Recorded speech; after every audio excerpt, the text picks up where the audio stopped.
En mbaka ma bende wachwale gwenge mopogore opogore. Thor weche bende pile ka pile wantiere kod thor weche mopogore opogore.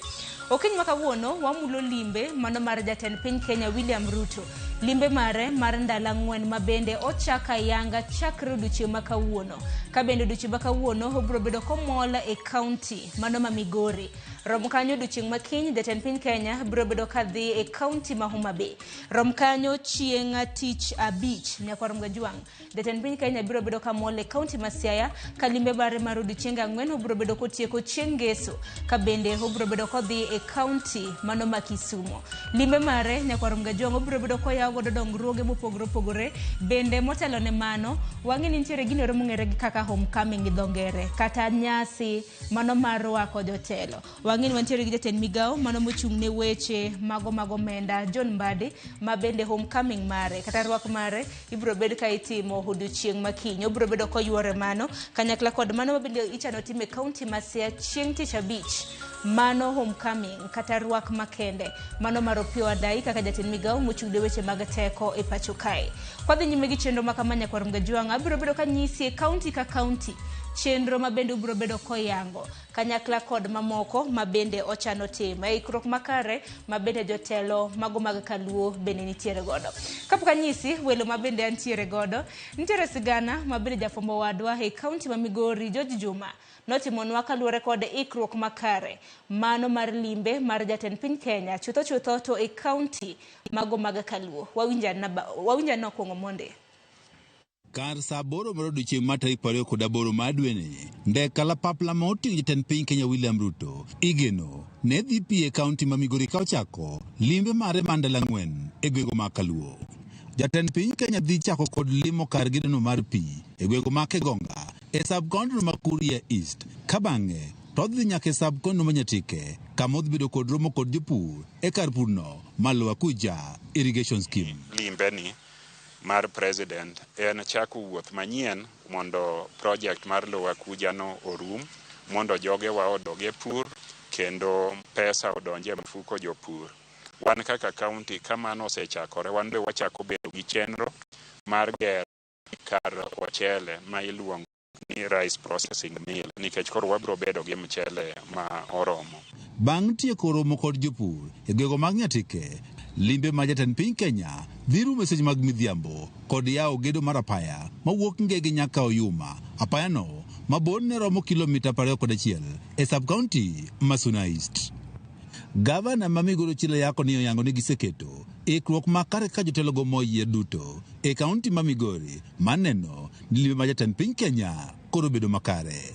Ochilo wacho ni weche mag siasa mag kor gwenge gidhi keto tenge e kinde limbe mar jatend piny Kenya, wach mane osiko jobno ma Nyatike Tom Dege. An gi chir ni agenda mar maendeleo ema dhi bede mbele ma kanitie wach moro mopogore to mano wabi warome wach mopogore no odiechieng' machielo. Akawo kindeni mondo arwak president ma Kenya gi wende duto te. Ang'eni wan gi ji ma wuok ka gi kacha to akwagi ni ka gibiro Nyatike gimi jo Nyatike thuolo gi luor makende mondo mi rais orwak kaka jo Nyatike dwaro. Josiasa moyier leo mopogore opogore e kaunti ma Migori wane giseloso listi mag chenro mag dongruok magidwaro mondo jatend piny Kenya koro timnegi kendo gidhi chwalone e yor andika. Kaka loso airport marwa, kaka loso Lower Kuja mondo tieki, kaka loso gogo mondo otoknwa stima mang'eny, kaka loso Soni, kaka loso barabara ma Masara nyaka Sori ma Namba Kodero nyaka Miur. Jo sirikal mamalo nokawo lowo ma ji odakie to kete gaset ni en forest. Jowa modak kanyo ok osebedo gi thuolo ahinya nikech kidak e lowo mok mari to nyaka ibed ni tetni. Koro magi achiel kuom gik ma wadwa kwara rais mondo bi opog forest gi lowo ma jopiny odake. Bang' tieko limbe mare e kaunti ma Migori odiochieng' ma kiny, jatend piny Kenya William Ruto dhi timo limbe mare e kaunti ma Homa Bay tarik 29 mar dweni kama bende jodak ma Homa Bay rite kod sironyo. Waromo kaka wajumbe te mag Nyanza kopogore mana gi owetewa ma jo Kisii gi jo Kuria. Kendo wawinjre ni wadhi wacho weche maendeleo. Wadwa ni sherehe gi te odhi mamuol maonge koko moro amora. To kwa chung' motegno gi jogewa kaka ministers wa gi PSS wa be gimbe ka gibo bedo gi ngufu matek e sirikal. Koro wadhi rwakogi weche maendeleo, wadhi wacho kanyo weche barabara, weche Lake Victoria Ring Road, gi pidho yien ewi gode. Jodak e kaunti ma Homa Bay ben nitiere kod geno mathoth kuom jatend piny Kenya e kinde limbe mare ka opoge kod chenro mag dongruok ma odhi chako kono. Ket lwasi maber e nam Lolwe mondo jowa kik thor maki gi jo Uganda. Sama paya ibiro biro mondo mi otime mondo tieke, to wang'eyo ni wabiro bedo gi konyruok. Utiek singo manowacho kate kaka Homa Bay ka dwaher neno ni nitie factory maduong' manyalo ndiko ji te mok ni kijende kende. Ruto dhi tieko limbe mar gwengo ma Kaluo ka olimo kaunti ma Siaya kaachiel kod Kisumu kama Benige nodhi chwalo chenro mag dongruok ma opogore. George Juma, Ramogi TV, Migori. Nyakorom gajuang mani kaka chenro chalo winjo kanyo chenro bendo mi kanyo kod George Juma parni limbe mabende koro time gwenge mag Nyanza biro bang limbe mabende sebedo kotime counties mago mopogore nwanene kanyo e gwenge mago makadhoadh nam chumbi wacha kwanene kanyo e gwenge mag masawa mar piny Kenya imbo mar piny Kenya bende nwanene kotimo limbe mare kanyakla kod county mano makisi kanyakla kod Nyamira kama bende nodhi bedo koyao chenro mopogore chakro duche makawuono kar saboro obro bedo komol e county mano ma Migori komola mola ni e county ma Migori obro bedo kodhi e gwenge mago mag Kuria East iwinjo kanyo kama odhi chako godo limbe mare mano mar gedo mar pi e gwenge mago mag Kegonga bang mano obro bedo komol e sub county mano Manyatike kama bende odhi bedo koromo gi jopur mago mag Lower Kuja irrigation scheme midhiambo makawuono kapok omol e county ma Homa Bay obro bedo kotieko limbe mare ka bende obro bedo koyawo apaya mopogore achiel kuomgi ong'ere kaka apaya mawuok Ngege kadhi Oyuma omiyo nitiere gi jafwambo marwa George Juma biro bedo kamulonwa kata ng'ionwa limbe makamano parni mano okang' mar ariyo mabende koro jatend piny Kenya timo limbe mare e county ma Migori bang' yiero mare chakre higa mar 2022 koro maen mbaka mabende odarogo Nyakorom Gajuang pono ni nitiere gi ote moramora ka e kamiore ote kotendre kod gombo mari kata dwaro mari geno mabende jatend piny Kenya dhi timo godo limbe mare 2-6-0 elai marwa mar ote machuok mbui mago mag Uganda bende yudowa achiel kachiel mbui magano wuon yuda gi nyinga mano mar Sharon Ong'ao okiny makawuono antiere gi yawuot Luo 2 kanyakla kod nyar Luo 1 nyar Luo mantiere godo nyingo ng'ere kaka Lois Atieno jakom mano mar Nyanza Youth Caucus Lois arwakni machiegni nyalo mna mosa Nyakorom Gajuang. Erokamano ahinya Sharon, kumoro amora ma Nyakorom Gajuang winjowa, amosou ni uchiew nade kaluwore gi limbe ni Ruto dhi chako limbe korwa. Mano county ma Migori.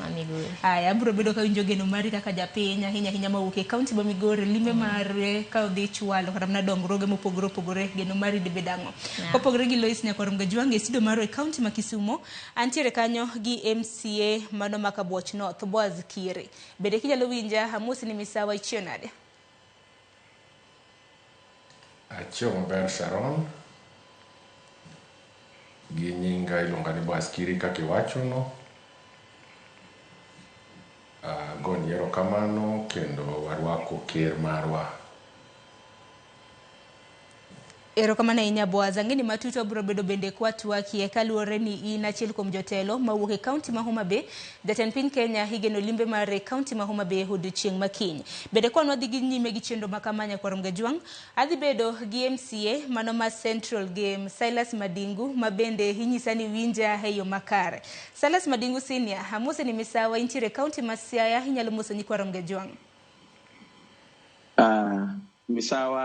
Misawa Sharon, thank you so much. Kuom kawuok county ma Siaya, nyinga Silas Madingu, MCA Mrito Central Game, kata kiero game madiere, kata chuny game. Ageno network dhibe bedo maber, to moloyo tarwako ker e kabire gweng'wa mar Nyanza.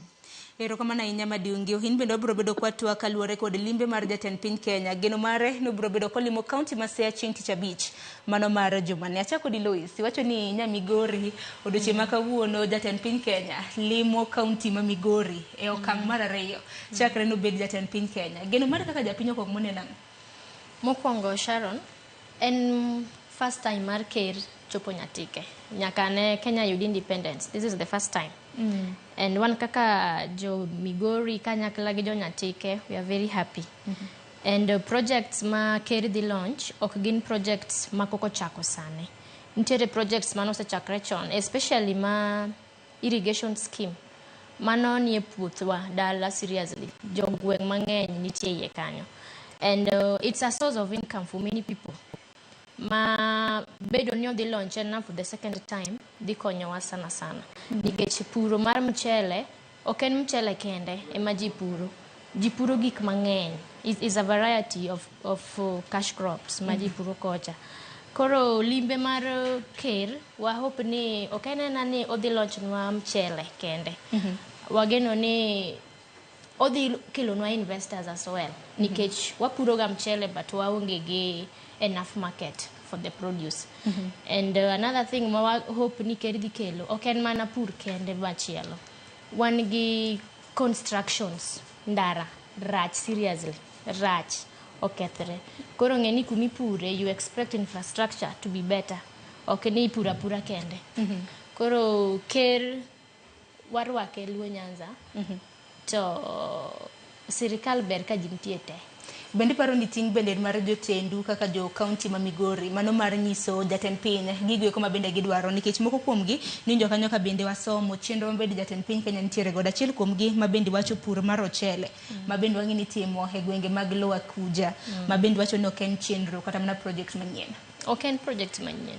En gima has been there. Nobedo launched way back in 2013.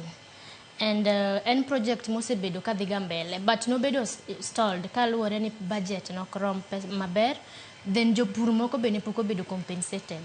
Nikech makaka lope mano sirikal okaw to daro ji otero other sides. Nitiere joma pod nigi complaints up to now mapok ochulgi.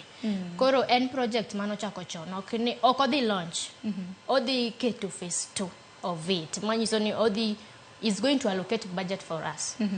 Mondo chenro dhi mbele. Erokamano ahinya. Ang'eni mado duto te wabiro bedo kwa twake. Ahinya seyo bende ang'eni osebedo ga kinde mosekadho. Ni jatend piny Kenya sik bedo ka yango chenro ma bende noseyaw e kinde thuolo mokalo. Koko kamano kintiere kaunti ma Kisumu, Mheshimiwa Boaz bende narwaki Hetwork. Odiochieng' makiny jatend piny biro bedo ka limo kaunti mano ma Homa Bay. Ang'eni nachiel kuom jotelo mantiere kaunti ma Homa Bay kaka MCA ma Kabuoch North.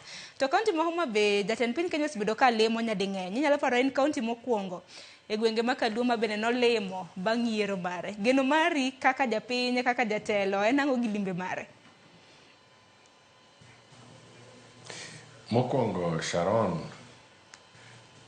wan kaka jo Homa Bay wago erokamano nikech ma odiochieng' maber ma Kerwa limowa, kendo olimowa wan kaka leadership ma Homa Bay kotelnwa gi Nyawang'aya.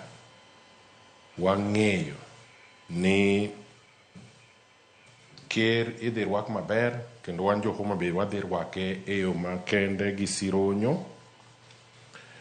Mar ariyo, Sharon, inyalo yie koda ni mae mokwongo nyaka ne piny chakre ma Ker Kenya limo Kenya e sama minista mar pesa wuok e piny Luo, to kendo joluo mang'eny kar rombgi support sirikal kendo support that appointment. Omiyo wan kaka oganda mag Luo, wan kaka jo Homa Bay wamor, kendo jatendwa Her Excellency Gladys Atieno Nyasuna Wanga nigi sironyo mokalo ni waduto odhi raliwa to welcome His Excellency the President.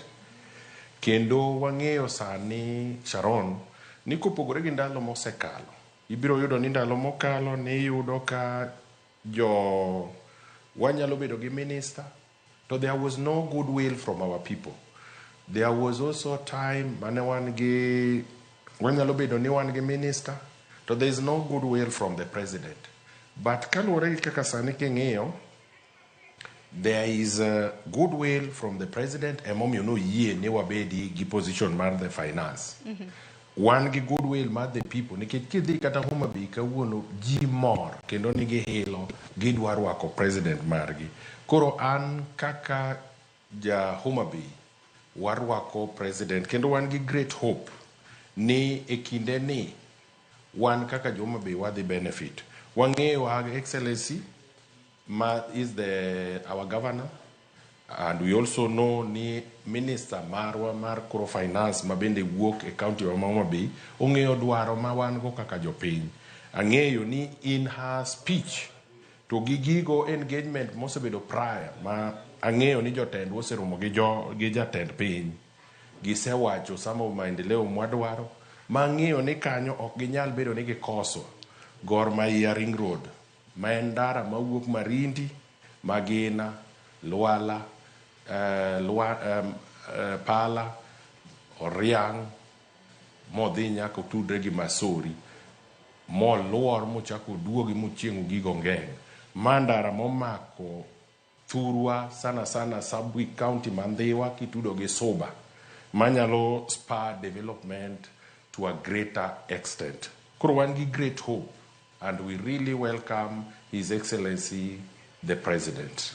Erokamano ahinya Kiri. Bende kata mana kaka jatelo kaunti ma Homa Bay, mana kaka nasewacho motelo, mokeno okang' mokwongo mabende jatend piny Kenya koro limo kaunti ma Homa Bay. Nawacho kanyo motelo ni mae kaunti mokwongo manolemo bang' yiero mare. Nitiere chenro mopogore opogore mabende nokete kaunti ma Homa Bay. Akeni chenro go nyaka sani diwache ang'o nikech ok en ga mana yanga chenro, to chenro ma kamago bende osedhi nyime, dongruoge bende oseneno. Kaluwore gi the good leadership mar Her Excellency the Governor, odiochieng' ma kawuono adwaro confirm ni gigo duto mane His Excellency the President okelo kendo promise jo Homa Bay. One of them, there is affordable housing. My High Excellency our Governor, in full supervision, Guinea osedhi maber kendo the building is almost around 90% completion. We have a fish market, Bende Homa Bay. Mabende is doing well, and Ode Maber, one with the Paya. Mabende the president no launch, Bende de Maber. Koro, these are some of the projects Mane president also launched before. Kendoge de Maber. And again, this is going to be the third time His Excellency is visiting our county. Wanyalo paro ni no visitwa mokwongo nobiro immediately koyiere mobiro kanisa kendo ka nobiro biro ne mokwongo go ema nowacho weche machalo kaka affordable housing. Mar ariyo nobiro kendo Homa Bay chakigani ka nobiro investment conference kendo sama nobiro bende ne nitiere gik manowacho. Omiyo wan kaka jo Homa Bay wamor ni okonya bira kamano mondo mine ker bi bende kubire Homa Bay kawuono koro dhi biro mar adek.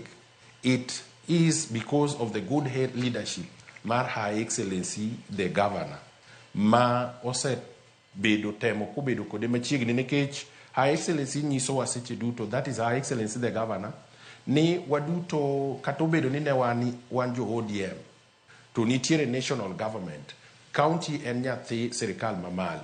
Omiyo wan jo ODM all along, and Her Excellency have been consistent ni en ja ODM.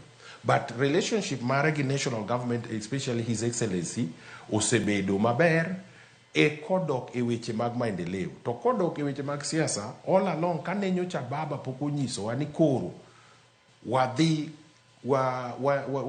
there is going to be some accept, like a political acceptance to Her Excellency nyocha deal kod Ruto e yore mag maendeleo.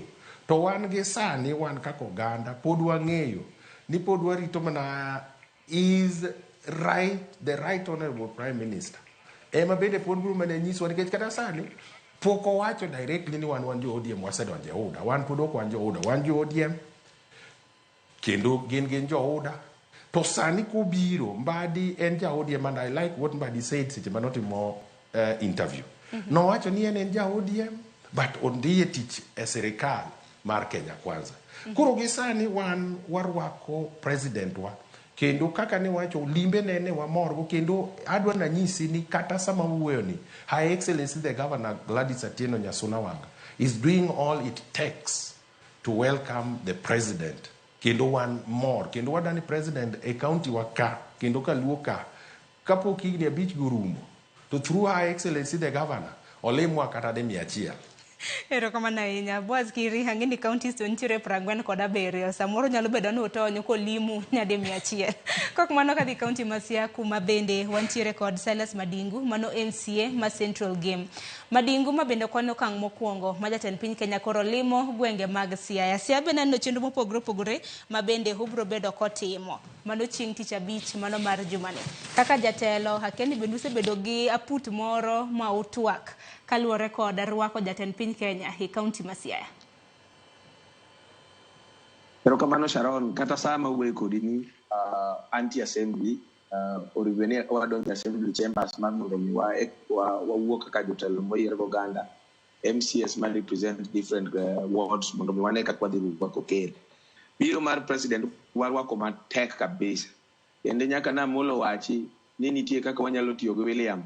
Wan wang'eni William ber. Maka pona molo wacho ni William rach. Ka wabende wajoin kwa wacho ni wando kwane ka William ber. Okisani to William ber. Ing'eni Siaya ka kane ocha William obiro gima nyalo paro maduong' ne gimokele ne en mana liel. Ne en liel mar wuod Alego miluongo ni General Ogola. Kendo jo Siaya nokuyo kabisa. E chieng' ne manyalo paro ka Mheshimiwa Tandi ne nitie kaka nokwayo. King'iyo clip mane Mheshimiwa Tandi wacho. Gik mane Mheshimiwa Tandi owacho chalo ka gima William nowinjo. Ne wawacho ni pok nwabedo ga Attorney General, majaluo pok nwabede gi waziri mar finance. He mentioned many positions. But ka awe mago adon monda wach ni William Ruto bire development agenda ma Siaya. Ma king'iyo to odhi commission kamoro miluongo ni Mageta Island. Mageta Island en solar project. Unge maber ni stima nindo Siaya. Kendo mach te nitie office ma orit kod Opiyo ma wuod Wandai. Koro for the first time miwacho ni a charity begins at home. So Mageta Island solar installation procedure en dhi bedo commissioned in Bondo. To mano nyiso ni en tich maber ma wasechako kaka jo Siaya kaka weg mach ma Opiyo Wandai kore ma omi docket mano mar rito. Mar ariyo kendo wadhi bedo Siaya ibro yudo ka president kendo dhi chako launch no project moro mar rice milling plant.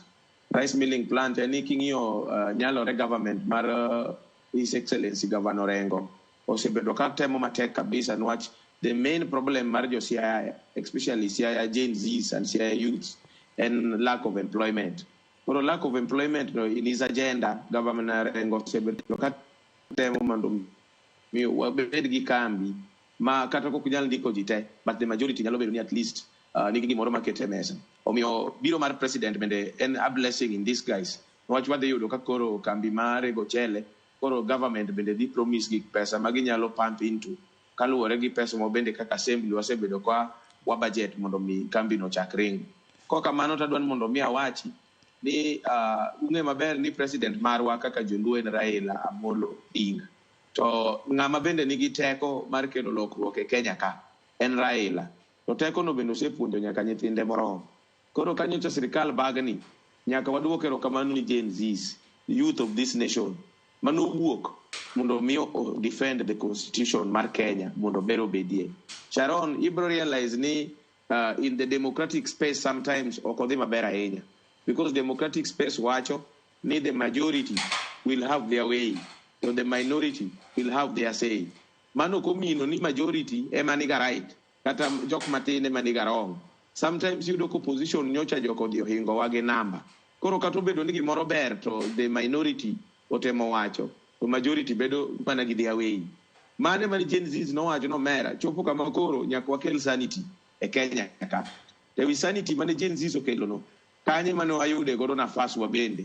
Ma wacho go ni kapo ni sirikal ne marwa to ne wan gi formula minyalo rit godo sirikal. William kano biro iruon wa miluongo ni Raila Amolo Odinga, jakom no nyise ni an ma sirikal manori benatiyo kendo nori benabedo president. But wa miye joga moko ang'wen mondo nyisi gik mane wadhi timo. Kendo an gadiera ni the best form mano wuok e ODM kadhi e sirikal pod gin jo party. Gima gitero kacha en mana formula ma Raila Amolo Odinga emokuodho nigi kaka inyalo ket Kenya mondo Kenya oriere.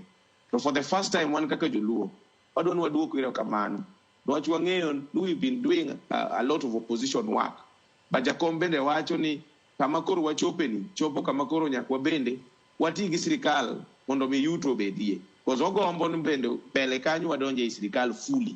Tinyalo mana donje e sirikal fully ka un gi teko. Omiyo an anyalo kwayo joluo kamoro amora mantie ni mondo wasir agenda ma Raila ochakoni, because at the same time dong'e ni baba dhi African Union ok no nyalo weyo ka Kenya bendo kethre. No, role number one en nyaka make sure ni Kenya is harmonized, to waduto wan kaka kwe nitie Kenya kapok odhi kelo kwe in Africa. Tiparo ni Madingu mana kaka iloso kaluwore kod ber mopogore opogore ma bende Uganda e gwenge mag Luo Nyanza oseneno. Iparo ni dina bed ni onge good will mano kotenre kod yawuotwa kanyakla kod nyiwa ma bende koro gi sani osendike lemo mopogore opogore mag sirikal. Bende iparo ni dino rwake yo makare ki compare mana kaka siasa osebedo ka gore gwenge ma Kaluo. An gima nyalo wacho ni ot kochido to kinyal yweyo ot ka inoko. Omera nang'eyo ni sirikal nyocha ok ti kodwa maber ahinya, to waneno kuonde ma nyocha ochido emomiyo wadonjo ei ot mondo waywe. To wan kaka jotelo moyier, especially young people mar leadership, the main problem mosebedo godo is unemployment. Ji onge tije, sana sana jok modhi skul, dhano nigi degree. To ing'eyo ni mondo mi yud tich ki Kenya masani en nyaka iduong' ofis. To ofis nyalo mana duong'o mar ng'ama ing'eyo. Wan kaka josiaya wamor niwach kaka waziri momiwa odhi ochung' ni Kenya Power, ochung' ni Kentraco, ochung' ni pipeline, ochung' ni kuonde madongo dongo. Kendo wan gi geno ng'ato kaka an Opiyo Wuod Wandayi nyalo mako simba biluonga gi nyinga. Nyiso nu sani koro sa osechopo ma koro milemo e sirikal mondo duog piny mondo chak go mbaka goganda, mondo wane kaka wanyalo mako lwet jowadwa. Koro waweyo kisungu mang'eny mwasebedo godo mosebedo ka hinyowa, mondo kiny ka wadwaro telo kata kapo ni ng'ama chielo dwaro mondo ochung' n'oganda, to yudo ka jogwa bende nigi a very firm foundation in government, to gin gi yuto malach. Many a times wasebedo kwa fight ka wan oko, kendo wasebedo kwa gore matek, to yuto wa bende piny. Koro seche moko wagore to kiduogo gimicham bende onge. Koro for the first time wayudo thuolo ma koro wanyalo donjo e sirikal kendo wanyalo wuoyo pogo lemo kwa bende wane e sirikal. To sani to wadonjo gi gana Mbewa ka wapango kaka wanyalo yawo dhoot ni joma ng'eny wadonjo dhoot seche koro mabiro mar election ma next. Erokamano ahinya. Lois winjo ni stima nindo Siaya to pesa nindo Homa Bay kod iwacho ni positions kata lemo ma kanyakla kod Mbadi. Mana nyaka bende wang'iye e yo mopogore opogore. Ang'e ni chenro mopogore opogore mag dongruoge bende makelo jatend piny Kenya mag e gwenge ma Kaluo. Ting'e ni ok en mana ng'eyo ni en gin dongruoge machal nade, be nyaka wang'e ni dongruoge ma bende iyangogi bende noketgi e budget. Ing'e ni mano e penjo maduong', kik bed ni gin dongruoge ma iyawo kawuono kiny kendo chak iyawo, kaka niwacho wach mar kawo chele mano maluwa Kuji irrigation scheme. Kik bed mana ni gin mana public relations, ng'ere kaka PR. Yeah. Okay, ngeni so far sani budget nyocha kosom ma sirikal koka docha ko implement gik moko by September. Nyocha sirikal oloro buge most of the time. Koro gima anawacho ni allocation of budget is normally there. Projects ginosebedo outlined. Ok gin projects moko ni kokidhi chak sani, gin gik moko mantiere. And kanyo koro wadwa oro wuodwa ma Mbadi. Ok dang' ker bi Luo Nyanza to ero kaka Kiyo wacho ni pesa nindo Homa Bay. Ok dang' pesa nindo Homa Bay to projects ma ker launch gitetetete be dhi nindo kamano. Koro gimachielo be ma adwa support Silas wacho ni job creation. Projects gi dhi bedo launched. Ma bedo launched for the first time to gima bedo relaunched second phase. We hope ni jotendwa manika youths emanyocho miyo chances mineno kata koro sani ker nyalo chopo Nyanza mowuo gi ji mobed gi that confidence monyalo approach go jopiny through those projects magidhi launch go. Owinjoro create job creations for youths. One gi youths mosomo degree, one gi youths manigi certificates, one gi youths manigi diploma mosomo TVETs. Owinjore gi create a harmonized environment manyalo absorb all youths. Ok ni iketo mana jo degree kende tiweyo jogi. All of them went to school with an end goal ni gidhi yudo tich. Koro wakwayo mana jotendwa mantiere e dockets madongo dongo gi. However much pesa kigologa to igolega budget for everything. Ok gole nus. And another thing maber ma owinjore wa appreciate. Moi ne wachoga chon ni siasa mbaya maisha mbaya. And wajoluo wasebede mudho for long. Masane ng'ama pingo dhi ker Luo Nyanza, mano ng'ama thiro dongruok ma Nyanza. Nikech ok dang' mabe ni wane mudho 24/7. Sane ng'ato kaka koro joka jogot, wan gi jokisi, wan gi okuche. If you go there, ineno ka ndara ber nyaka tie dod ng'ato. Diye Homa Bay, diye Siaya. Ndara rach. Yani ngeni maendeleo biro ga kaluwore ni can I access this and this place? But you can only access that place can tier infrastructure in place. Koro ng'ato kik ping ni sani kere ni kocha ni wane bedo ni wan pod wane ODM kata pod wane UDA doesn't matter. What matters here ni gik mitelo no dala gi benyo gintie nyo gionge. Sani ok ter ma gidala. Bende paro ni sani ng'at mapingo kata mna chenro mag dongruoge makamano. Dhano Sharo. Dhano nitiere ng'ama pod pingo. Nitie joma pingo for real ma en dhi ne ker no oneno mana ni koro ji go oporo base. Idero jogo oporo be biro ga go oporo. Nitiere jok ma be koro kwenyo gi gini e yo marach. Wan kaka gi jotendwa, I'm sorry to say this, but jotelo mwayiero gi nitiere joma koro dwa biro gi ang'enge. Mago be winjore wakwer. Ng'at ma koro dwa kwenyo gi nying ker, dwa wuondo go ji, dwa loso go nyinge. Ng'ato ka ng'ato sani go wan gi aspirants madhi chung mbele to wan gi sitting leaders. They can also use this opportunity to taint the name of the president kata gi jopiny. Ngeni ji oko yierega. But gimora mora ka ngeni ji wacho ga ni ng'ane ok ti. But Joyce kidhi bedo piny tibenjo ng'ato niya ng'ato ok ti. Idwa ni ng'ano mi siling 100 pile. Ngeni ng'ani kodhi olonchi ni gimoro olonchi no hospital. You can access health. Ng'ato odhi oyaw school. Nyithindo nyasomo kwanza serikal kar school ka to serikal owinjore par diriyo. Ang'eni kar skul kanyo bende ang'eni na chiedh nade makoni kod kocha ma bende migo mochung' weche mag somo kadhe. Ang'eni odiochieng' manyoro doho bende nosechungo ng'anyo mano mar jopuonj mago mag Kuppet. En wach ma bende walu machiegni ponono ni jopuonje ma kamago biro bedo ka dhi e skul kata wuoyo. Kiri ka intiere kaunti ma Kisumu kanyo nitie kaka Luis wacho ni siasa mbaya maisha mbaya. Ting'eni e kinde ma bende jatend piny Kenya biro kata e gwenge ma Kaluo.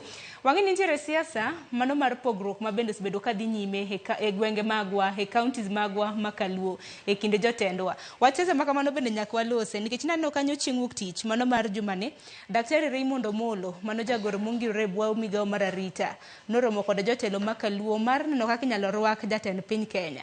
Bende paro ni en kare mano mar koro keto siasa magwa thenge mar mondo mi koro warok jatend piny Kenya mondo chwalnwa dongruoge mopogore nikech rombe makamagi ema bende ineno kora mana ka josiasa jayuoro to siasa bende muomore.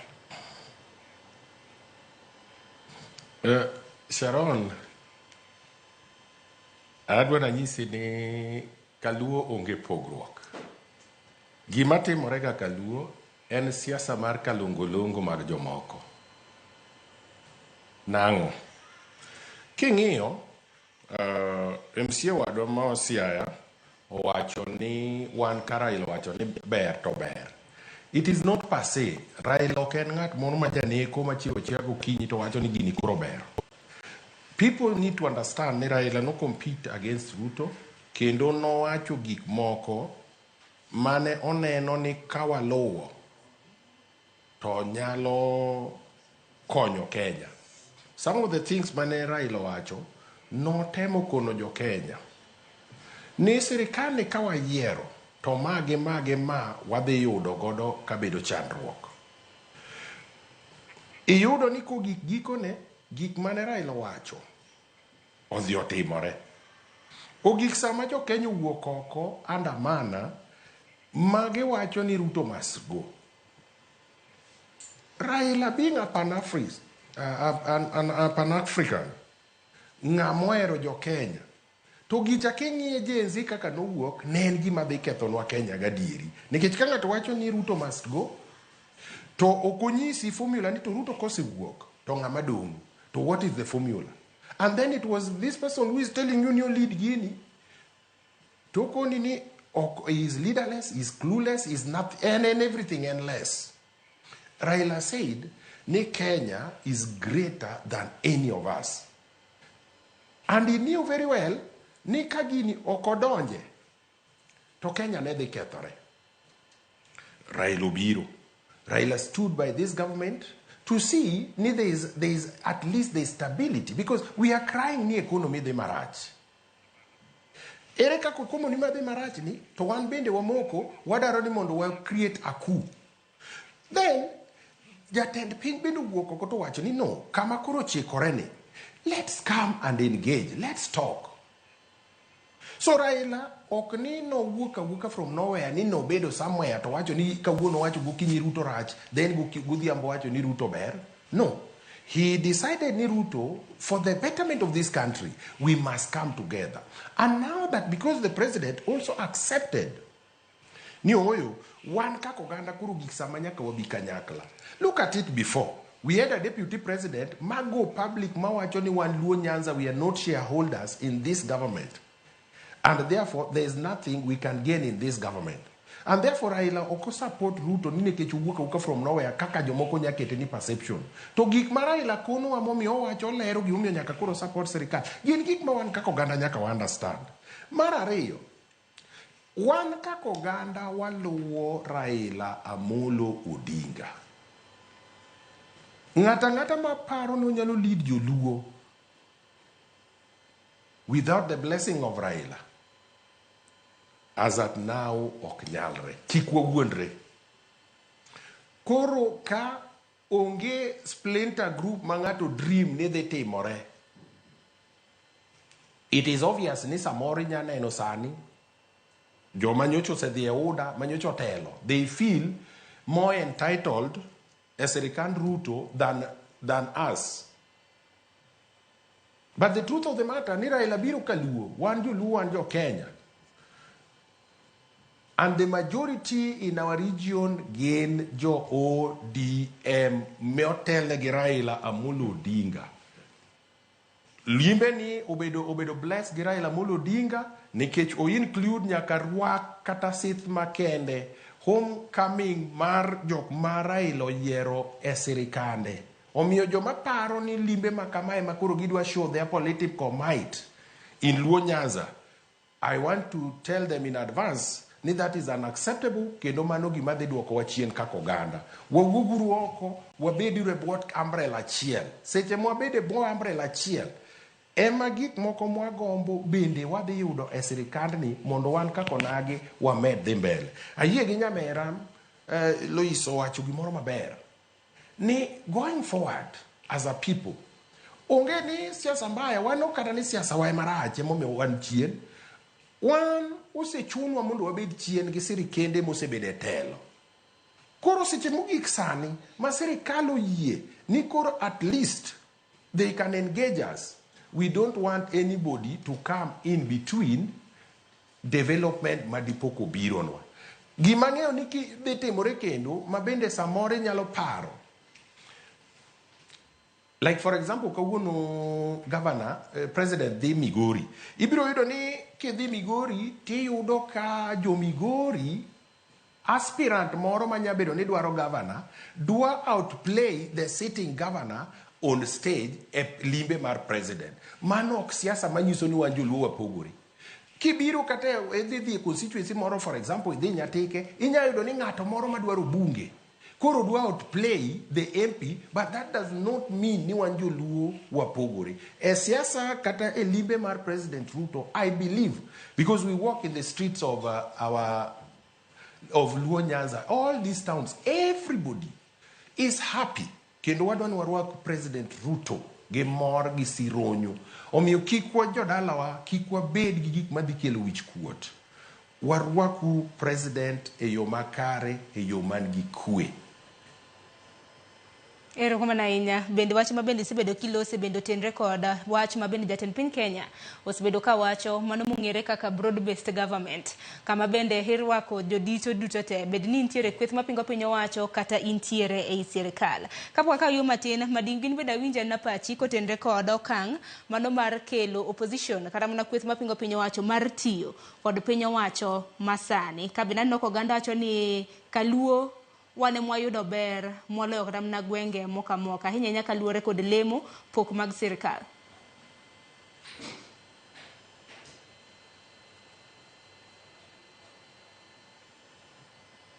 Adiera chutho Sharon pora dwana wachi ni William Ruto kaka president mar Kenya has always meant well for the great people of Nyanza. From the word go, ne wang'iye gi chien kapod wane tok Raila Amolo Odinga kaka pod wan sani. No wang'eyo ni Ruto ne ng'iyo wagi wang' maber. Onjelo jagot no kano yudo thuolo mar mondo mi obed ker marwa. Ineno kupongo yiero wuodwa mondo obed commander mar the armed mar jolweny. Ochako yiero wuodwa mondo obed PS Raymond Omolo. Ochako yiero wuoda Sembo ka mondo obed in ICT. Mago gik mane pok otimre kata ne sirikande mokalo mane waneno ni wapako ng'ato Uhuru ni rais. Wan kono wang'iyo Uhuru ka uondo wani pala nindo gatuno. Koro en wang'ni ka koro okego nea ochung' mwachung' e toke to en ye system. System no wadhi adhiya nyakero koro William Kigrieke miero gigo gajre bodhi kako dhi. Lakini kane William odonjo waduogo paro hera mane gi kinde gi Amolo wuon Oganda kochakre kata na 2007. Naneno kaka no fight matek gi Raila obedo nyaka prime minister, which is a true story. Kik wawuondre because no ka wan joma dongo. But kata sani ineno ka jok manoko kuongo donje sirikal mondo mi ng'e ni ng'ama Ruto ng'iyo kaka his political father en Raila Amolo Odinga. Jok manokuongo dhi e UDA ka eke jomog mi waziri onge kata chiel. Nyiso ni a political mentor mar Ruto en wuonwa miluongo Raila Amolo Odinga. To bende king'iyo Raila no emosega bedo ka kende ni solution to every government, because kata king'iyo kata all the way from handshake kata from handshake manotimre kinde Kibaki ka piny koro wang' kweno bed kendo nyoro building bridges initiative kinde go Uhuru bende wecho dhi maber. Sani koro ero iluongo ni bipartisan approach kama koro waamua ni sirikal te koro dhano forget their political agenda to wa choose Kenya mondo mi obed mbele. Omiyo an duto kang'iyo ga my political mentor and political father, the greatest of them all, and Raila Amolo Odinga, because Raila mineno ni en ng'at ma ose hinyi Kenya ka en ng'at ma ose manya ka ose golo nyaka ringe dom. Adwa ni mondo appreciate the effort my young people osebedo katim, but we cannot fight beyond kaka Raila Amolo Odinga ose fight ne Kenya. Sani wan gi devolution kata na uondi ne beni onge government diko ran jobless. I would have been joining most of my youths ma bende currently are struggling to make things work. Kairi wan waishimi wa ikwenka watie gwengwa nyiso ni jakomo tiyo matek mokelo devolution ni koro tugo loko nyathi ka nyathi tuge dhoodgi kendo wanyalo gero gwenge wa. But ngira makende mondo wanyiswi ni sani political antagonism kik bedie luo Nyanza. Sani wadwaro ni seche mwadwa outshine ji wa outshine mana jo wadwa e weche kik development monyalo kelo ni jowa. Sani omiji waziri jomoko nitie public service nitie jok ma bende dhi tije mamoko to wadwaro ni kata komi mana tich mar ywecho ibedi ni maler moloyo ywecho mano sendik ni ywecho.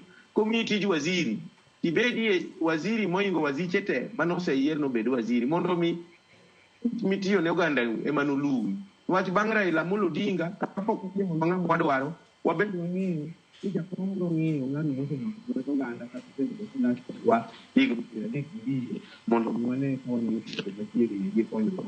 Omiyo sani nadwani wacha ni ng'at maparo kata ni wanyalo luwe kapok Raila Amolo Odinga show direction to mano onge. En wan ni sani do wacho kata jogo mona dogi ndong ni sirikal kata ne telo ma jowag nigo ondi mondo mi wariwre uru wakelru paro kapo ni wan gi gavana marwa kata James Opunyo ni kendo ma ne ko ni ka yi gavana sani ni kama ko ri kelo yetu ngene ni yo mo ke kom para mundo mi wakelru do mo ero kama na inya madingu mar signing and Erokamano ahinya. Madingu chal ka gima duondi, chal ka gima lala, chal ka gima weche mag tudruok kelo ng'ikruok ma koni kod kocha.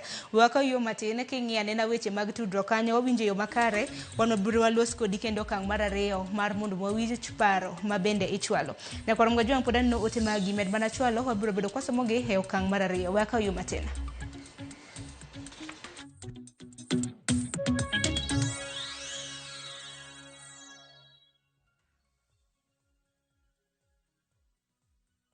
Jipange na Viusasa imerudi kwa mbwembwe na vishindo. Jipange leo kwa nafasi ya kujishindia mamilioni ya pesa. Jipange ushinde na Viusasa. Bonyeza *487*3# na uweke 50 bob tu au tuma kwa paybill number 724177, account number ikiwa ni nambari yako ya simu. Utapata content na point 50 za kuingia kwenye draw ya kujishindia 50,000 kila siku, milioni moja kila wiki na grand prize ya 3 million shillings. 3 million shillings. Jibambe na content nyingi zaidi, uongeze chances zako za kushinda. Jipange na Viusasa. Weka 50 bob tu na huenda ukajishindia 50,000 kila siku, milioni moja kila wiki na grand prize ya milioni 3. Shinda mamilioni. Sheria na masharti kutumika. Imeidhinishwa na BCLB number 0000130.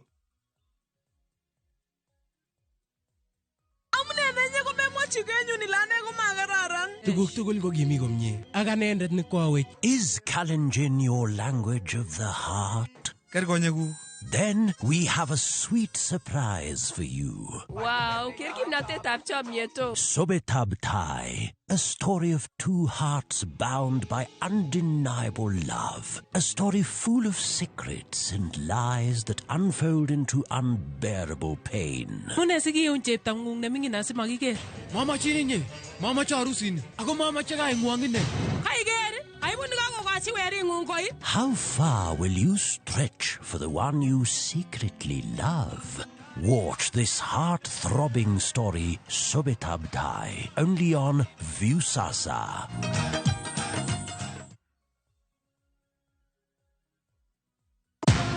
Shabiki, jiomoshe na Shabiki ya Vieta leo and win up to 500,000 Kenya shillings in cash prizes. Alafu usiki kucheza Vieta mazeni as easy as 1, 2, 3.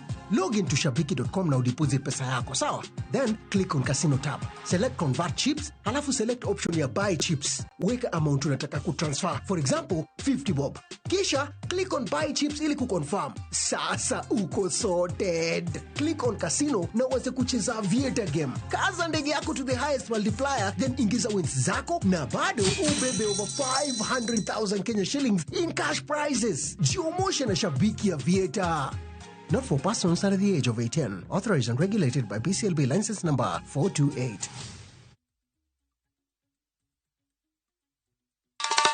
Ma echenro makeloni danji maliet. Ma echenro makeloni weche mamolo seche duto. We are only beating job. Kik od belo bai. Kawuono an kod moral mar ndakel belo kaka winjore.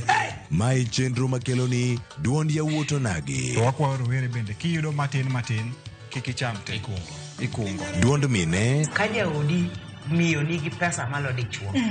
Support. kod ohala. Gimotimo as a fashion house, we measure in both ladies gi chuo. Mane mbak ndalo chakre wuok tich nyaka tich abich saa 8 odiochieng'. Mane Ramogi TV.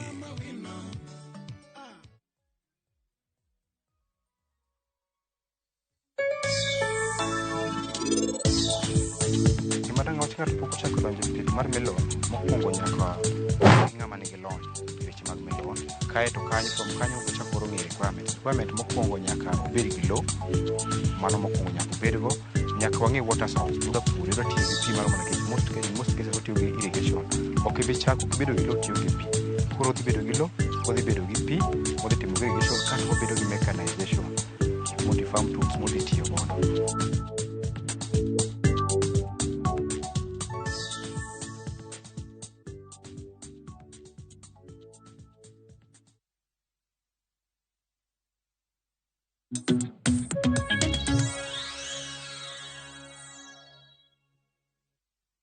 Koromga jong machiegni kende okang' mar ariyo pod wadhi nyime gi chenro mano mar mbaka oromo. Par ni mbaka oromo en mbaka mwago e studio to bende en mbaka mwago e gweng' kamoro amora mintiere kaluwore gi thor wach ma bende watwakie kanyakla kod weche mopogore opogore ma bende timore. Wang'e ni ng'anyo mago mag jopuonj mago mag Kuppet odiochieng' manyoro doho nochungo. Koro odiochieng' ma kawuono wabiro bedo kwa ng'iyo ni kapo nono ni ng'anyo ma kamano biro bedo kadhi nyime kata ooyo. Wantiere gi jafwambo marwa Alia Beach e kaunti ma Homa Bay ma bende nitiere kod moko kuom jokanyo mago mag Kuppet. Abich kinyalo mna winja amosi ni misawa. Jog kanyo mag Kuppet mintiere godo dibed ni gisechungo ng'anyo kaluwore kod dwaro chik mono migi gi doho koso ooyo.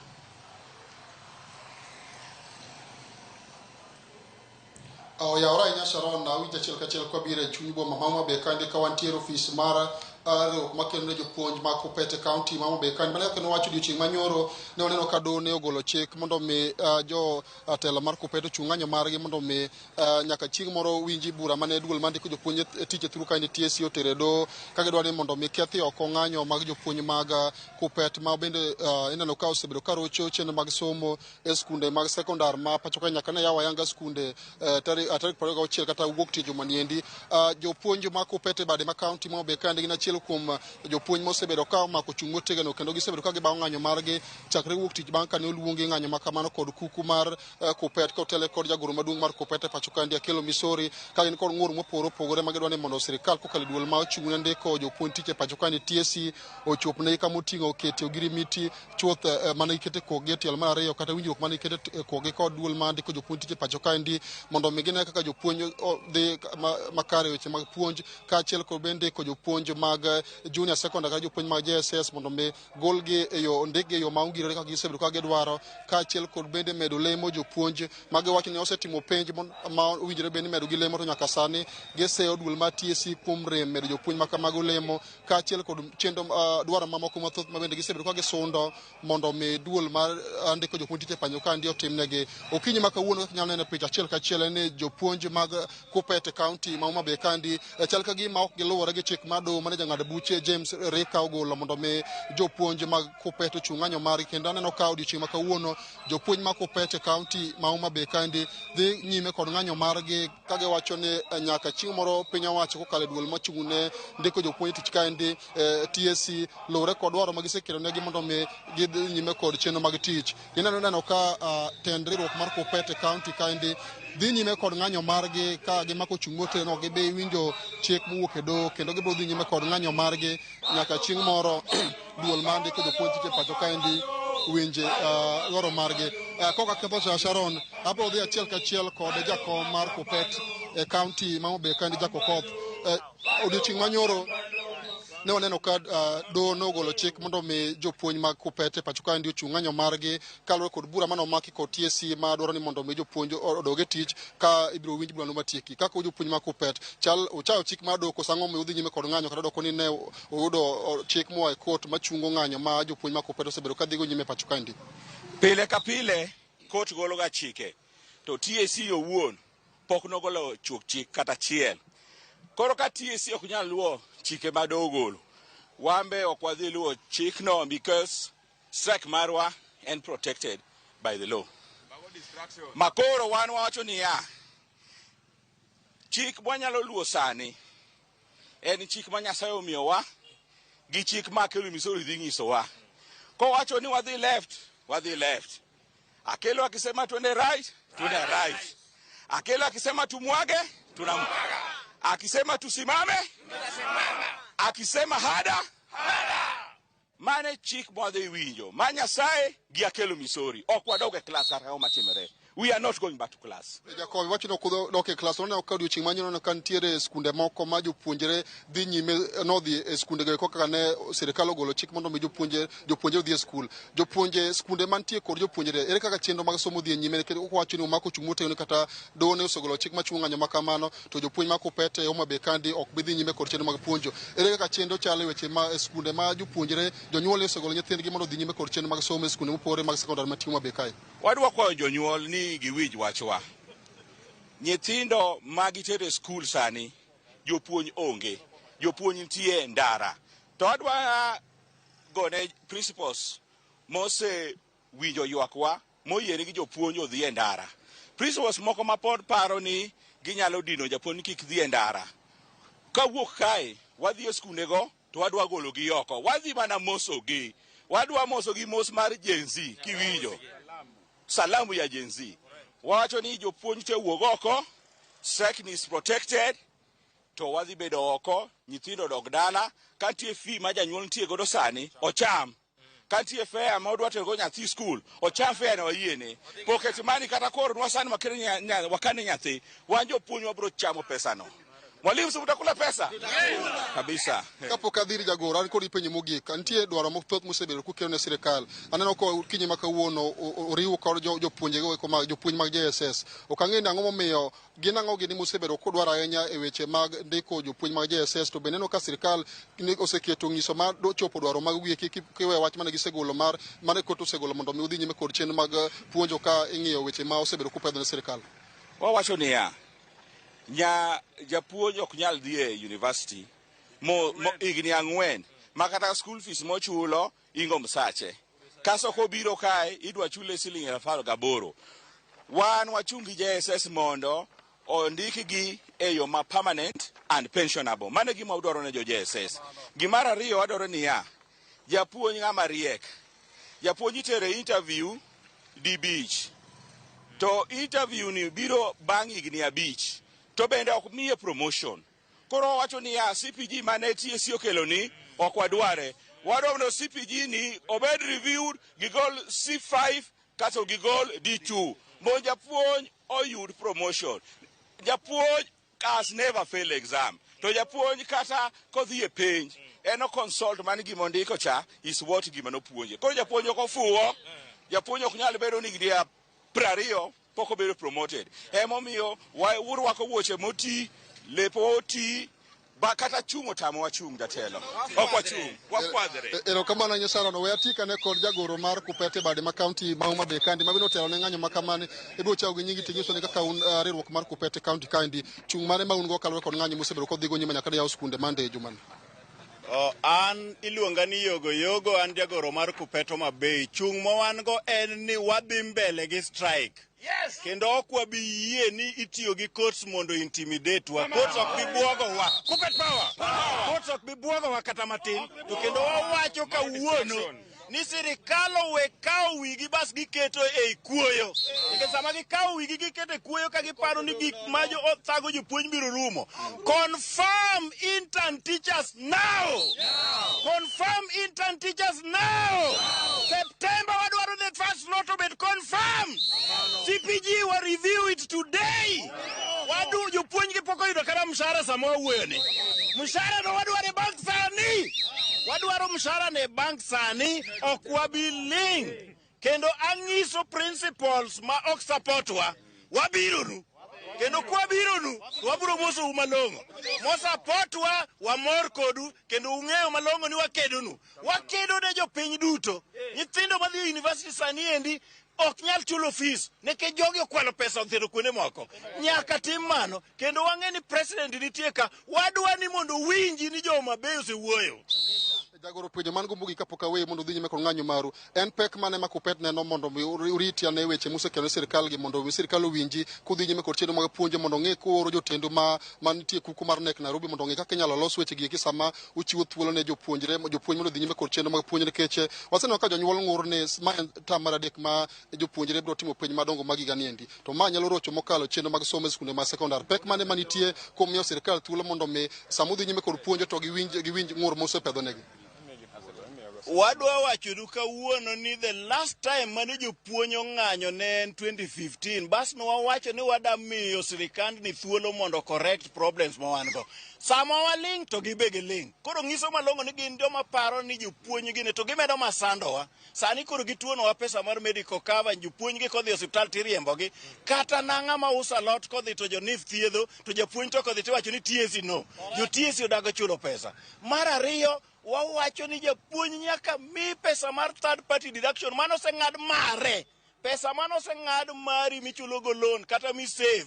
Ok onego sirikal kaw gi divert mondo gitim go gimoro. Koro kuom mano wawacho ni wabiro kedo. Koro gima timore sirikand ni kwadok e klas to gibe gichako gilinga linga. Emomiyo wangiso nyaka jopiny, nyaka jo kanisni, nyaka jo jensi mondo joinwa mondo wawuo gi sirikal ni gi language ma ginyalo winjo. Jo jensi kanyo wuoyo kodgi nyocha giwinjo. Wan be nyaka giwinjwa. To kendo gima ngisou Akelo Misori ema biro miyo the last word. Pope mar Kenya miluongo na Akelo Misori mar Kupet kowacho malongo niya ni koro wadhi wuoyo gi jogo, wadhi wuoyo kodgi. To sani kik ayud ni winjo wat principal moro ni ndiko ni message ni dhi e school. Kodi poni principal moro ndiko ni message to penje ni are you aware ni wane strike? Join us in that strike. Sani wakadhi skunde moko kanya neno ka jomoko ntiere wadhi negi. Kendo kwa bitugo kodgi. Odiochieng' ma kawuono adwaro ni wa occupy TSC headquarters ma Homa Bay Kathomoni. Mane dala kata Siafu tutaingia hapo kama Siafu. Let us go and dance there. Let us go and do our things there until these people answer us. We want all our grievances addressed. And those grievances must be addressed now. We are not waiting for another moment. Kamana Nyasaron bali wijo chu majo puny makopete bade ma county ma Homa Bay kani go ka winjo ni wacho ni ko ni do ma Nairobi no golo chik mondo me jo puny makopete dhi nyime kod chenro mag puonjo tich ma sirikal ng'iyo kaka nyalo winje ngor ma gisebedo giwacho ni gima go chung moteno kendo ng'ama gibiro winjo ni manager goro maduong' mar Kupete pacho kandi Akelo Misori ma ko golo chik mondo me gidhi nyime kod chenro mag puonjo to gibiro dhi nyime mak mane sani ni to gibiye mondo skunde ma sekondari Homa Bay kandi chenro mag puonjo odhi nyime. Sharon ka yonge penjo tabro duoke chiel ka chiel studio mondo dhi nyime kod twak ma wan godo kwang'iyo limbe ma jatend piny Kenya mosebedo ka mochako timo e gwenge ma Nyanza chakro odiochieng' ma kawuono nyaka ngeso ma joma nindi. Sharon. Erokamano ahinya hali abich winjo makare jopuonj makamago olose makare kabenya gisane gisebuono ni girito mana jagoro mongirore margi mana Akelo Misori. Abich aguni erokamano ahinya agonyi mar mondo midhi nyime gi chenro mabende luonwa. Nyakorom Gajuang aduogi mana pie studio parni bende obiro bedo kwa tudre gi jofambo magwa mamoko bende winjo na pachgi ka ahinya nyaka luore kod geno margi e kinde mabende jatend piny Kenya chano timo limbe mare e counties magwa makaluo. Na nyisi kanyo ni odiochieng' makawuono obiro bedo komol e county mano ma Migori. Gisani waka anu moko kuom ote ang'eni ote to ng'eny ote chalo lo abiro bedo katemo kaogi kwa dhi nyime gi chenro makamae. Kinyalo ketna moko kuom ote mabende ntiere. Ruth Nathi Ochieng' iwacho ni an kaka nyathi Migori asiro limbe jatend piny Kenya kaluo.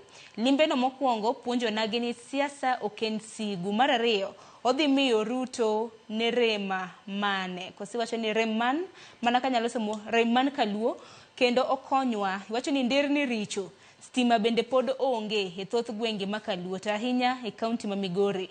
Limbe no kik bed mana mar manyo ombulu mano mar higa mar 2027. Ote machielo Kumukezi wacho ni obiro medo singo e wi singo koso biro campaign. Aya. Ote machielo abiro bedo kasomo kanyo mano mar kata kamano kinyalo mana mako ote makamago asom mana mar janeno mar Mogik. Iwacho ni wakwayo ker okele dongruok kaluo. Mogik okret job opportunity ne rowere ahinya ma Migori mane waneno ka wang' apaya ndalo ng'anyo mano mar jenzicha. Kaluo hula osebedo ka daro ji. Ruto omany permanent solution e kinde limbeno. Aluo twak kantiere umoja inako. Erokamano ahinya. Ineno ote mopogore opogore kanyo Lois mabende jopiny osebedo ka oro. Chutho mabende aneno ka osebed kinuoyo kata mana kang'iyo moko kuom ote mabende donjo. Dibed ni en chenro mar chako campaign mumondo mano mar higa mar 2027 kaka moko kuom jopiny bieko. Ker wanya wacho ni u campaign pile. Oken gima wendo. Nikech kwang'iyo sirikal mokalo kane Uhuru Kenyatta ne timo press ineno ka ji teno ling ji rito ker dwa wuoyo lakini advisors mag kerwa masane akia ni temo advice ker nade nikech ker chal ka gima gik mano campaign go oko poko chako implement most of them to chal ka gima podo campaign makore ni singo bi singo mabenda chelo kum janeno maro na wacho ena gik moko setimore media online ka ineno ka ker launch gik moko mano team kata previous government moko no launch kano donjo podo dhi adhia kanyo ngeni jo Kenya tinde ber malich ni mbui ni omiyo gimora amore nyaneno everywhere katin mane dala alafu ka wacho korwa Nyatike specifically one Nyatike in terms of maendeleo pod one pin seriously nikech kata king'iyo percentage mar jomodhi school, jok mochopo achopa secondary kende alone is very poor. To mano koro seyo madhi ne jatend piny koso dhi ne bende jotelo mantiere sirikande mag gwenge? Mano omako ji te. Nikech kata ineno bursaries mimiyo ji gi. Ineno for example sani etwa ka wan gi MCAs. MCA nigi bursary, MP nigi bursary, governor nigi bursary, kata kero nogo en gi bursary. To king'iyo gima mono ji somo mang'eny en koso omenda. To ko gima ochakore sani, nochakore chon. To walak gimiluongo ni miyo jopiny ng'eyo what is the importance of me going to school. Apart from ni ker dhi launch, ok en ker kende, this is not a responsibility for the president. And responsibility mar ji te as as citizens ka dhi gi jotelo te mwayiero, nikech president ok dang' otim gigi te. Ok onyal bedo ni o delegate kendo en ema ang' supervise kendo en ema chaka ang' otim tijegi te. Is a responsibility for all leaders matimo tijegi. Koro sani kaka nyatike wan kero unjore olosnwa ndara. Mar ariyo jotendwa kama giwuoye Rei nyo otimo meeting nyoro and all Luo leaders ne nitiere meeting chande. Ayop ni kama ne gigoye mbakano ne giwacho gik mamako jopiny direct ma jopiny chandrego. Apart from ndara wan korwa waonge gi health facilities is very poor makata mama nyalo konyre kate ot pod ji konyre ot nyatike is something ma is there.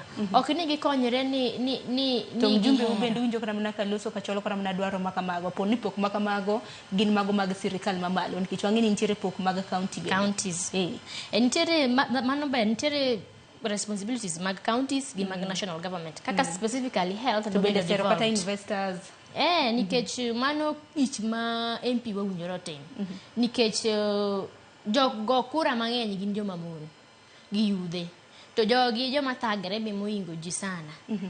Koro wakwayo, an personal akwayo mjumbe marwa ni gik moko ok nyal tim gi samoro pesa ma sirikal chiwo allocation mar budget. They should now think overboard magi manyi investors ginyalo partner. Nitiere investors mang'eny chien ka nyocha weche okethore kaluwore gi koko manyocha ni Kenya ka ushuru nyocha oidho ni yudo ka johala mang'eny ne ringo Kenya dhi timo investment oko manyiso ni environment was never conducive for them. But right now gima chako timore ni ker koro chako wuotho kuonde. Wan kaka josiasa ing'e ni sani jo okuche osekier matin makoro Ruto manyo ombulu kaluo ma possibility wanya paro ni running mate ne 2027 biro ya Luo Nyanza nikech adieri Sharon gik masani omiwagi apart from energy osechiwo Ochilo osebedo minister mar energy kata Raila Onogo osebedo minister mar energy, but finance is first in history. It has never happened. Koro wakwa mana jotendwa ni sani kik ker bi kanyo to utim go bravado, utim go PR, no loso go nyinge ni yani manya kele yani kiani nga obiro to owe gimoro kata wendo ko biro limo ga jito wega gimoro. Geno maro ni jotelo maru mago mage county ma Migoro winjio makara hinya to jaod bura mari mana manyatike to modege nanene kanyo ke ntiere rome mopogore kata mnage governor county ma Migori motelo ne ikrok mano mar limbe mano mar jatend piny bedo winjo kanyo Boaz Kieri kaka Lois bendo losa hinya e kindegi bende isiemo wang jotelo to jotelo gin mana un to nyaka gisani kiwinjo kata mana kaka jopiny bende loso jopiny bende nitiere kod paro mopogore chutho to limbe mano mar jatend piny Kenya gwenge mag Nyanza gwenge ma kata mana mamoko ma bende waseneno kata mana kotime limbe jopiny neno mana gin mana campaign gin mana singo ewi singo inakeni nene e yo machal nade mano Boaz Kieri. Sharon, jopiny onego bed jok ma at least samoro bende appreciate because you get dhier ni to kar japiny wacho dwaro ang'o. Nyaminwa Lois Atieno wacho kanyo mokwongo awinje maber kowacho ni en ogo erokamano ne limbe mar president ni for the first time the president is visiting Nyatike. Dhendo kichaki penje ni to limbe ni en mana mar siasa koso en ang'o. Tochako question advisors mag president gimomiyo gi advice president mondo wuothi. On one end, omor ni president dhi Nyatike. On the other end, orachne ni president dhi campaign Nyatike. Koro odwa ni president otim ang'o. An aparo ni gi sani Sharon, an kaka Boaz, an arwako Mheshimiwa His Excellency the President man gi blessing mar Raila Amolo Odinga. To kara mna Boaz. Mapok bedo nyisowa ni 2027 wadhi vote nenga. Kiwinjo kara mna kaka Luis na wacho. Wacho ni dhi ne e county kara mna gwenge mago makaluok rach. E mana ni chwalo dongruoge. No wach mana ranyisi mar Nyatike ni gichobuok e gwenge mag Nyatike. Wacho ni podi gini chien e weche mag dongruok. Awinji makare, gima atemo yie ma bende amba atemo wacho ni an limbe ma president biro go kaluo kawuono an omora kendo ang'eyo ni president ok bi manyo kura.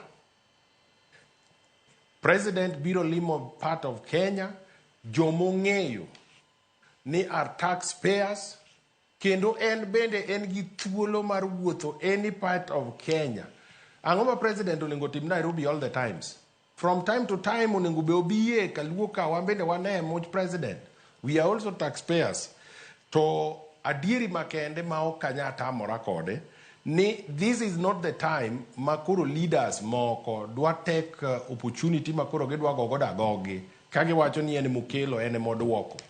Ana paro ni sani en sa mwarwa ker mondo kelno maendeleo ko kwang'io 2027 elections. 2027 elections will come, but sani en iga mar tich. Omiyo warwakuru president ko kwang'io 2027. Joluo wasebedo throughout ka waluwo kendo wang'e kaka siasa wa decide. Asewacho secheka ni ng'ata man gi paro ni as long as pod wan e bwo Raila Amolo Odinga, 2027 elections will be decided kugik at that time, and politically as a people wabiro decide kendo wabiro dhi kanyakla. Ok wabidhi in a manner ma is like we are disunited. We must go as a united team. But kik wang'e sani lime mar jatend piny correlate with 2027 elections. 2027 elections will come, and gima duong' sani each and every region onengo ng'e ni tang'o ma benefit wa. Kik wabed oganda ma wan seche duto wang'e ang'ea niya what is coming in next election. The next election will come and go, Sharon. But sani wadwaruru maendeleo. An mane gima nyalo duoko e wachno. Erokamano ahinya. Mading'ini bende awinjo na pachi ote mopogore opogore ahinya singo ewi singo. Kaunti ma Siaya bende ang'e ni en achiel kuom counties ma bende jatend piny Kenya noselimo motelo ne. Kata kamano singo mopogore opogore bende ne nitiere kanyo. Bende nyalo kona paro mane en jatend migawo mochung' weche mag ohala. E kinde mana Moses Kuria ne en jatend migawo mar ohala. No aneno kanyo ka special economic zones bende nobedo launched e gwenge ma Kaluo. Nyaka sani ng'ato nyalo penjo ni wach ma kamano osechopo kata kanye, nikech mano ema nyalo dhi nyayo job creations mano keto tije ne rowere e pacho kaendi. Madingo. Adwoko erokamano Sharon, ageno ni kori winja maber. Gima nyalo wacho en ni mokwongo adwa yie gi nyaminwa Lois mane wacho ni kik bed ni limbe mar rais koro wa focus on politics ahinya. Sa osechopo ma koro wan kaka jotelo moyier go mbulu ok wanyal pondo e tok Ruto. Ing'e ni many a times e Luo Nyanza ka wasebedo ka wahero pointing fingers. Ni wan ok wanyal timo gimoro, niwach sirikal ok ni kodwa, ok wanyal wachiwo blames te mag our failures ne president. Gima Lois owacho e wach somo en adiera ni MCAs nigi basari manyalo miyo nyithiwa e gwenge moaye mondo oyud basari madhi e skul. To wadwaro ni mondo MCAs bende obed katiyo gi MPs. Niwach many a time seche mwa campaign tiyudo kaka wariwore, lakini seche ma koro ji tiyo tiyudo ka koro MCA tiyo kende, MP tiyo kende, Senator tiyo kende, lakini kwa nyalo bedo gi harmonized working relationship. Manyithindo moko yudo basari ofisa nyalo yudo basari ofisi mjumbe. To moko yudo ofisi mjumbe nyalo yudo ofisi mar ngaf. To wanyalo make sure ni nyithindo ate udhi school. To how kuonde mang'eny yudo ni seche moko ng'ama na miyo basari kaka MCA emochako yudo kendo basari mar mjumbe. Emochako yudo nyaka mar women rep. Koro yudo ni jogo maonge gi connection kata jogo maonge gi jok manyalo chwalo gi offices go kata mokoso ng'eyo koro koso dhi skul. Koro sa osechopo ma koro leaders nyaka kaw responsibility mondo wawe ponde tok ker kata kwa wacho ni koro sirkal waonge. Mar ariyo, ipenja weche mag manobedo launch kane Moses Kuria obiro Siaya. This was a conditional grant. Mane county nyaka gol pesa moro to commit after eka koro county national government bende kelo gimoro. It was a partnership of intergovernmental agreement. Mawan kaka wan MCAs ne wasetimo patwa koro wang'eyo ni the national government because of goodwill gibende gisetimo part gi matin but gidhi timo in full mondo mi wa make sure ni watkelo development ni jowa. Mar ariyo adwan mondo i understand Sharon ni William nyalo bedo ni ne launch ga gik moko kaka deputy president. It is completely different. Sani is the CEO, is the accounting officer mar country mwadake miluongo ni Kenya ni. Koro sani en sirikande no wacho ni kusema na kutenda. Wadwa nene ka gik mo launch ka en president pod en story. Nwach 2027 ok en 27 years mabiro. 2027 en higni adek mabiro. Koro wadwa nene to gik ma Ruto launch ka en president. Any excuse modhi nyiso jopiny ni ok otimore to en manen gi authority of the and the power of the pen. Because macho nyalo wacho ni seche moko nobedo frustrated nwach nodwa bedo ker. Koro seche moko ker mandalogo they make sure ni gimoro amora mo launch to nyono. Koro ok wanyal blame ahinya mang'eny. Mogik tadwa ni mondo mi awach ni ok aparie ni kama Amolo mawuono oganda ni okete lwete nyalo kethre. Mondo mi ne Raila bi michak donate some of our lieutenant soldiers, the greatest of us, mineno ka gigolo magitere government mondo mi okony Ruto okelo formula manyalo kelo konyruok ne japiny. I want to believe ni this relationship will mean well ne japiny. Emomiyo in the words of Gladys Wanga, Governor Mahoma Bay, owacho ni lwenje te ok magwa, ok lweny moro amora ma ji wuok ni ji ng'anyo en mar jaluo. Seche moko en jok mowuok ma koro ng'anyo nwach oseng'e ni gima ber biro luo to wan jogi osegang'iyo ni kwedowa. Koro wadwa mondo wachik itwa kabisa ne gima jatendwa wacho mondo mi kowacho ni koro Ruto rach to koro wan e behind him nwach wafil ni Ruto wuondowa. To gi sani Ruto ber.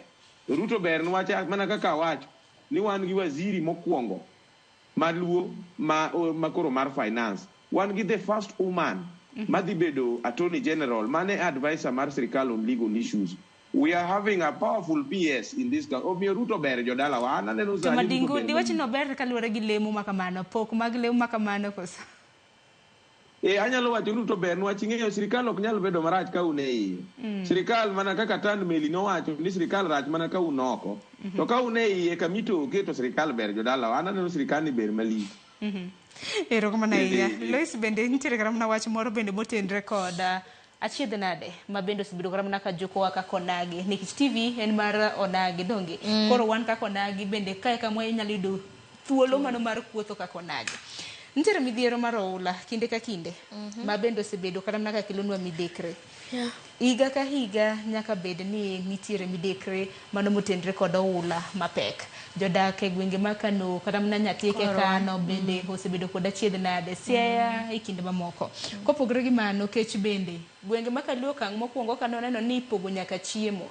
Iparo ni achiedh nade ma kamagi tinyalo tiek nade nikech magi gin achiedh nade mosebedo kata mana kaluwore yore bende na achiel kuomgi kata bed nitiere achiel kuom japiny ma bende nacho ni seyo kata mana moko kuom rowere jopiny ma bende osebedo ka ng'anyo ka ketho kata mana yore mage ma bende dipani jotendwa ne bed ni lose gi jatend piny Kenya mondo oyud long lasting solutions.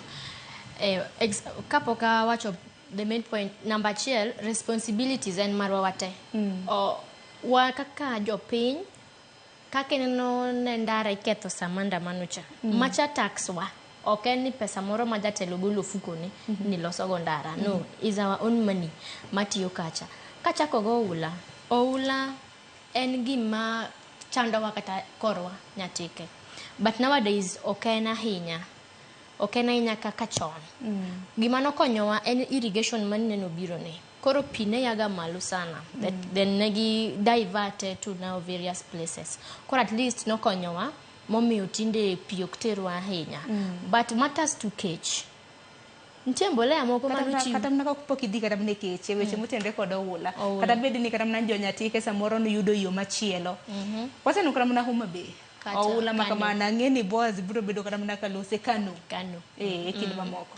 Ineno is a an samora penjoraga niya koso oula ne sirikal bidwa chieme nikech sasa ya ma budget obed allocated now to mitigate this crisis nikech da jogo molonye weche mag oula e weche mag chan mar koth ging'eyo ni there are some measures mowinjore tim mondo oula kik bi ok ditamri ni koth kik chue but koth kochue nitiere mitigation nitiere strategies mowinjore tim nikech I'm sure ni nitiere pesa mogol miketo tenge ne tije ni pesa ni odhi kanye to ng'ama chame to bobed accounted for bentie ng'aluwe koso donjo fuko no tigoye gi chung makoro ng'ama luwe onge then kadhi e weche mag kech gima golo kech en pur to wanyalo puro kwa yudo conducive environment as jopiny to omiwa mbolea chien kanyo to omiwa lope ni mbolea and it is so unfortunate nis ngat jogo poko timnegi anything. This is so bad. Japiny ngato ong'iewo bolea gunia at a higher cost, jomoko na ng'iewo 4,000, jomoko be ng'iewo bei mang'eny. Tiyudo ka sirikal ok kete gimoro ma gineno ni inyo jopiny. Alafu ka wach baba nyalo tenore gi penjo mipenja wach jakom. Sani makamaka oteni makamano wachore la mulo dinga no hibro bedo kilose mane kintolo manok nyakorongo jong waka yuo matin kendo kodogo kang mar ariyo ote magi habro bedo kanywando mano mar mondo mi gi wach moro moro mabende dubede godo e kinde mabende waikore ne limbe mano mar Jatend Piny Kenya e gwenge mago makalu kikidhi mabor.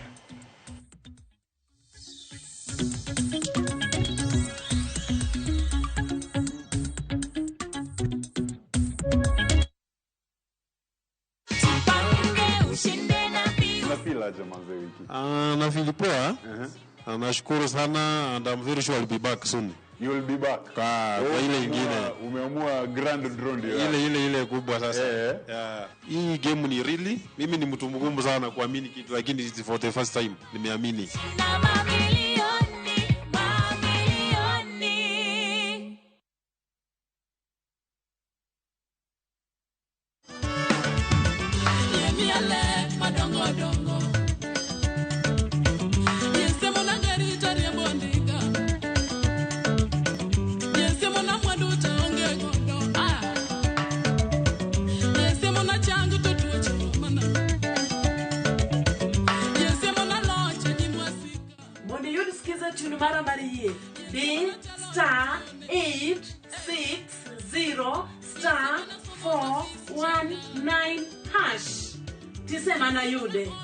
Parnia Ramogi TV e ot mar jower duto. Amen.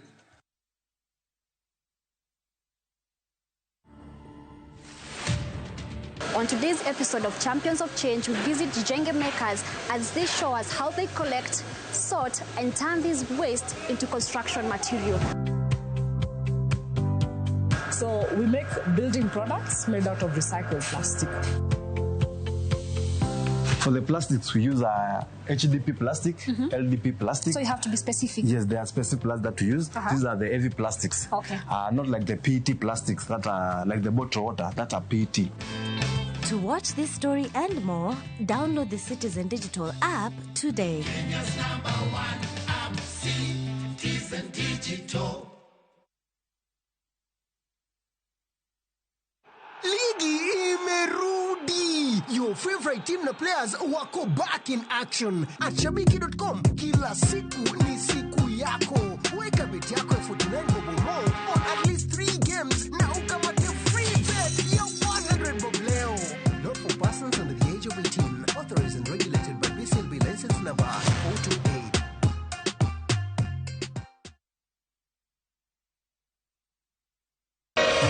Ramogi. Regulation occurred through Gimilu public participation. Be ikori mar donjo matut e weche madongo e Uganda wa. Mibadhi ma wuok e TSN ng'eny seriously. I have to say this. Wanono weche siasa kod weche mamulongi ma jopiny. Sama gigo nyaka japur.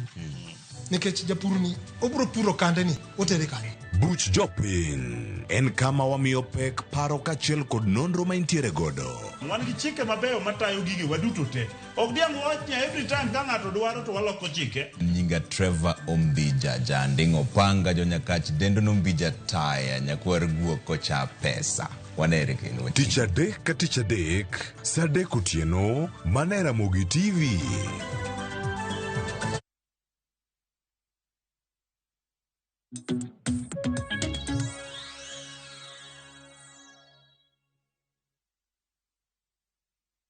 Ne korom gajwanga nino kathulo ringo mateka dongi matine dakika 15 mar mondo miwatiek twak makamaindi to twak makama kwatieko nyakorom gajwang kinde mabende watieko kinde mabende dongruoge mopogore opogore hichano mar mondo mi jatend piny Kenya oyanggi jotelo magwa bende nitiere koda tinga hinya mano mar rango kaka achiedh nade mabende jopiny osebedo ka kadhe hinyalo bed ka itieko kintiere county mano ma Kisumo Boaz Kiri iwinjo kanyo kata mana kaka jopiny osebedo ka loso dongruoge mabende biro bed kiyao kopogre gi dongruoge wan kako nagi nitiere achiedh nade ma higa ka higa jatago achiel kuomgi neno wach motenre kod oula mapek e kind mamoko mano bende dipar ni en okang' makare un kaka jotelo uchwalo ne jatend piny mar mondo mi one kaka inyalo kony kaluwore ni omenda bende jaket tenge ne chenro makamagi higa ka higa ten wach ma bende pod kelo midekre ne oganda magwa.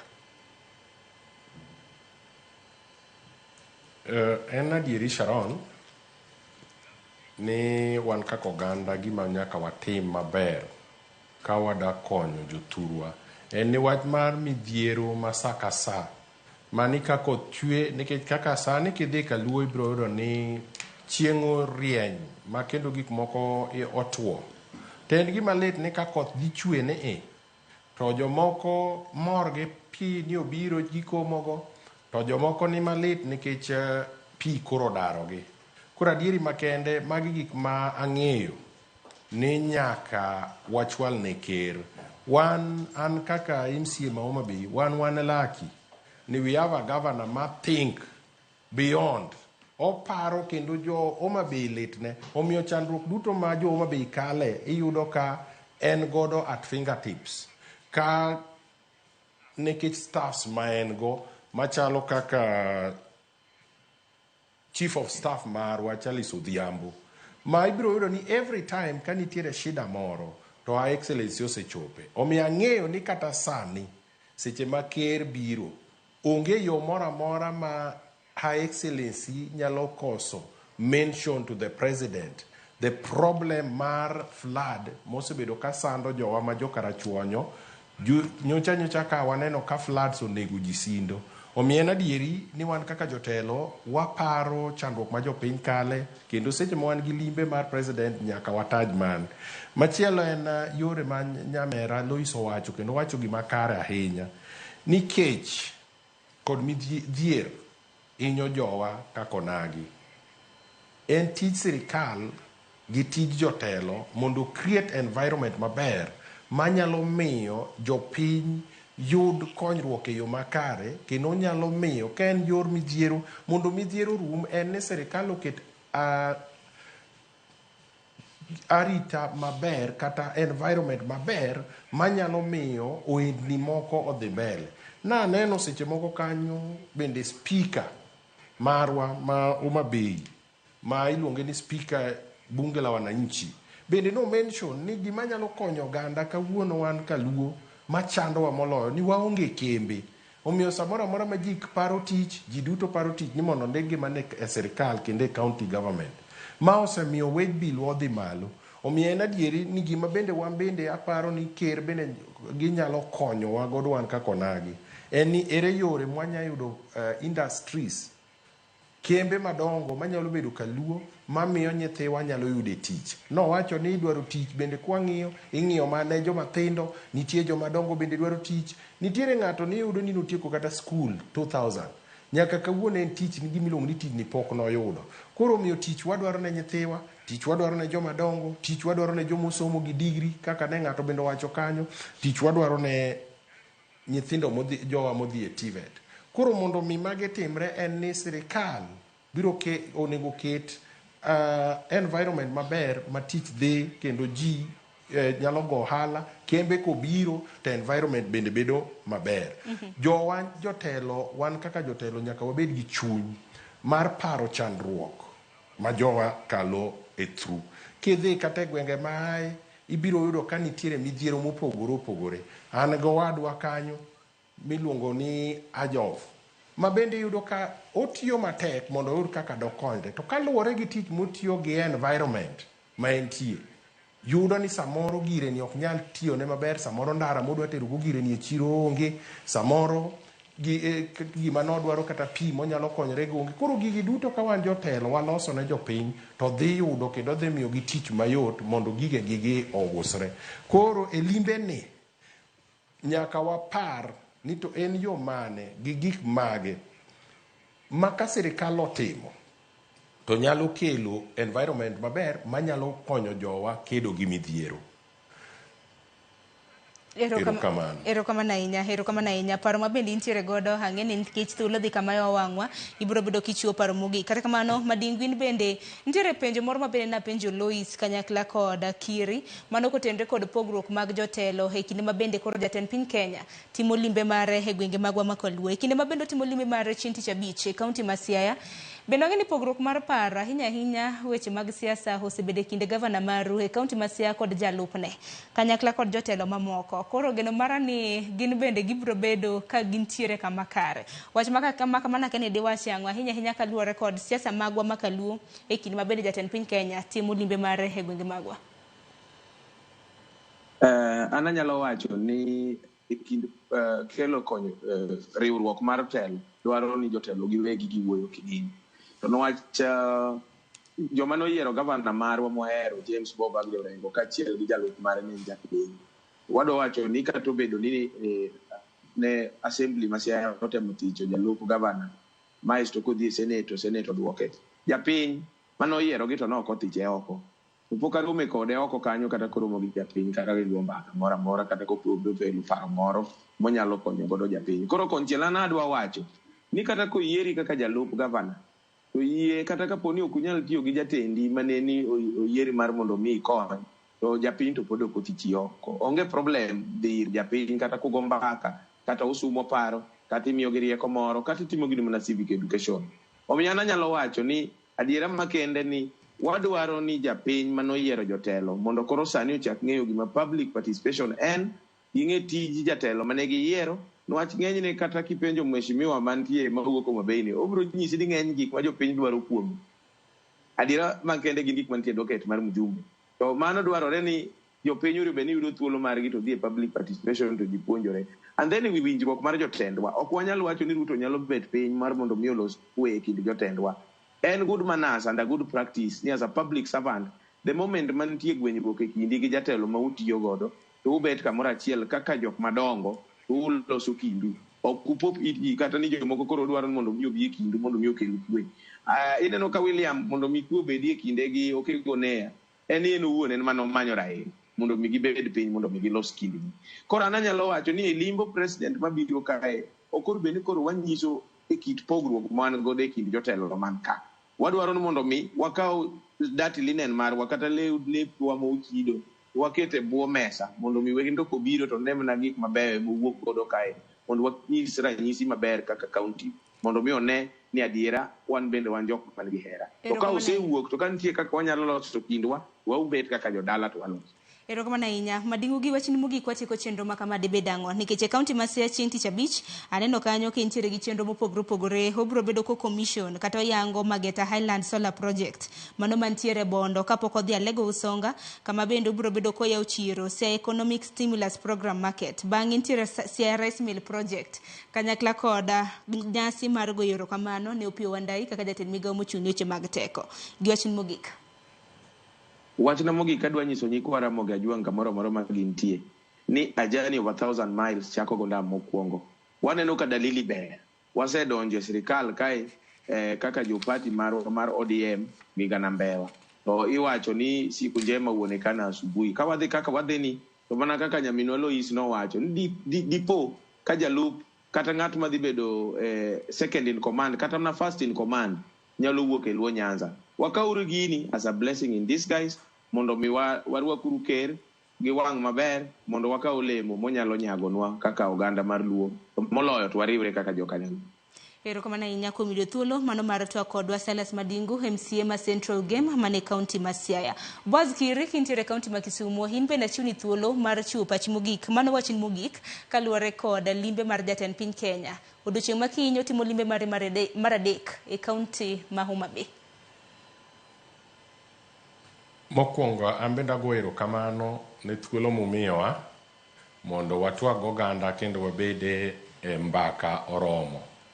Mar ariyo, adwaro ni mondo akon jothurwa ni en thuolo makende chakre kawuono nyaka tich abich. Wamiuru ker mar Kenya rwak mar kisera. Awacho ni rwak mar kisera nang'o. Rwak mar kisera tiende ni rwak mimoro go ng'ato ma kata kane ok odwa chiwo gimoro topo mana kowacho. Iseneno sura ma Ruto biro go thurwa ka en biro mar kisera. To seche mosebiro duto pok nobiro kwarwake nikech pok nobedo kodwa waduto. Nyocha ne en gi jomoko ma bende kane ni kanyo ne chalo gima tijgi owedegi ni nodich mana yanyo Raila, ne ok gidich gi wach joluo. To kawuono chalo gima Ruto biro ka en gi blessings magwa waduto kaka oganda. Omiyo warwakuru Ruto ka wamiye kisera ma kata kodok to ng'iyowa ni yawa kaluoka to dipo ka watanya yude gimoro.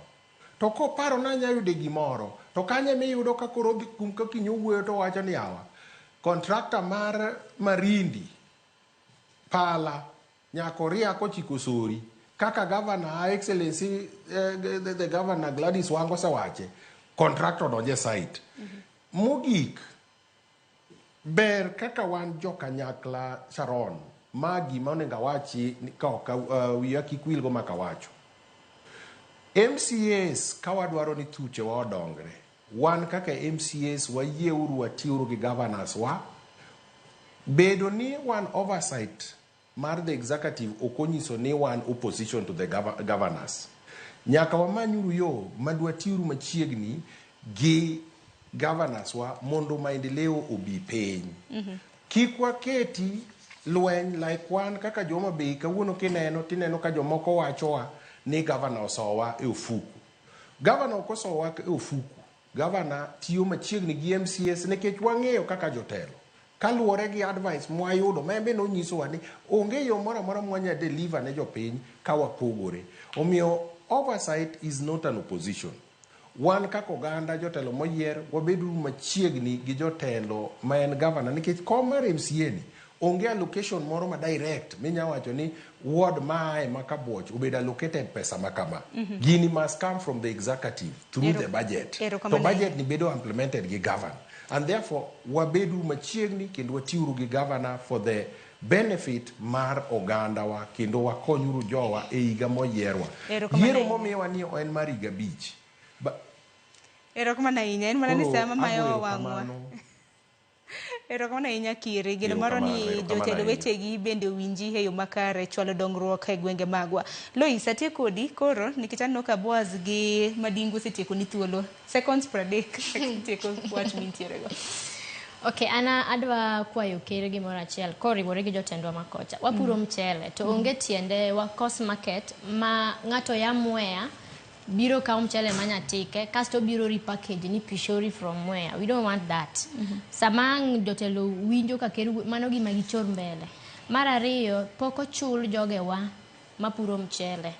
Poko chul gi for the past 3 months.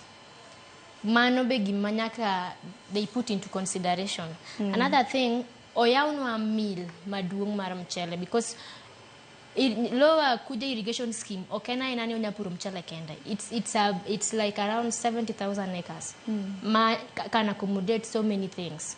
Koro samang jiwuoyo to gi par mago. Sana wadwaro ni mchele no ochope e chiro nikech mchele maber. Erokamano ahinya gino marwa ni jotendu e kaunti ma Migori bende biro bedo ka dhiro dwaro makamano nikech wacho ni parnegi kata ging'eyo donge. Erokamano ahinya Lois in bende kuom yudo thuolo mano mar twak kodwa. Nyakwar Gajwang' mane chenro mabende wabiro bedo kwa manyuni odiochieng' ma kawuono. Obiro bedo kochako limbe mare e kaunti ma Migori. Odiochieng' ma kiny obiro bedo e kaunti ma Homa Bay. Chieng' tich abich e kaunti ma Siaya. Ka bende obiro bedo kotieko gi kaunti mano ma Kisumo. E yango dongruoge mopogore opogore Nyakwar Gajwang', homecoming mano mar Mbadi kanyakla kod Opiyo Wandayi bende jatend piny Kenya biro bedo kadhi. Jofwambo magwa ntiere oko kanyo Nyakwar Gajwang' gibiro bedo ka gilonwa chenro makama. Ote magi aneno Nyakwar Gajwang' emani thuolo emong'adowa. Dakika 3 mar mondo mi orom kanyo saa 5 mano mar onyango. Gikanyo bende makelowa e giko mano mar twak marwa e chenro mar mbaka oromo. Twak makama Nyakwar Gajwang' kata chenro makama nwachako saa 12 mar okinyi nantiere gi nyawadwa Cleophas Oluoch. Kiny bedo odiochieng' ritri kendi bed gi odiochieng' makare. Nyinga Sharon Ong'ao.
Enjoy all your back-to-school essentials on fully stocked shelves. Best deals and offers on all your back-to-school essentials. Cushion for all your parents' and guardians' pockets because we're big on you.